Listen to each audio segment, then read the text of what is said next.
Honestly বলি, আপনি আমাকে এই কথাটা বলেন যে আজকে আমি ইউএস সিটিজেন, আমার পাসপোর্ট আছে, যে কারণে আমি খুব নিশ্চিন্তে এই দেশে এসে ঘুমাতে পারি। কালকে যদি এটা আমার না থাকতো, আমি যদি কালকে অসুস্থ হই, হাসতে পারতেন না। হ্যাঁ, আমি এভাবে যেটা হয় যে সবাই অনেকে বলেছিল যে আমার মানে আমি বিয়ে করেছি আমেরিকায়, হয়তো কেউ কেউ বলেছে টাকার জন্য। আমি আসলে এখন পর্যন্ত জানি না আমার জামাই কত টাকা বেতন পায়। হ্যাঁ, প্রচুর লোভী। তারপরে বিয়ে করেছি আমেরিকায় গ্রিন কার্ডের জন্য। আমার গ্রিন কার্ড হয়েছে অনেক পরে, মানে আমার ভিসায় আসতাম যেতাম, আমার ভিসায় বাচ্চা হয়ে গেছে।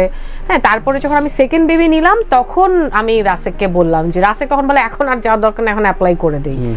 সেকেন্ড বেবি যখন হলো, আপনি জানেন আমি আমার এত বড় একটা পেট নিয়ে 8 মাসের, আমার সেকেন্ড বেবি 8 মাস পেটে, আর ছোটটা 7-6 বছর আমার হাত ধরা, আমি গিয়ে গ্রিন কার্ড নিয়ে আসছি। এটা হচ্ছে ভাই আসলে কেউ কেউ ওই যে আমাদের দেশে সোশ্যাল সিকিউরিটিটা নাই, ফিনান্সিয়াল সিকিউরিটিটা নাই, তার মধ্যে হচ্ছে আপনার আর্টিস্টদের তো আরো নাই।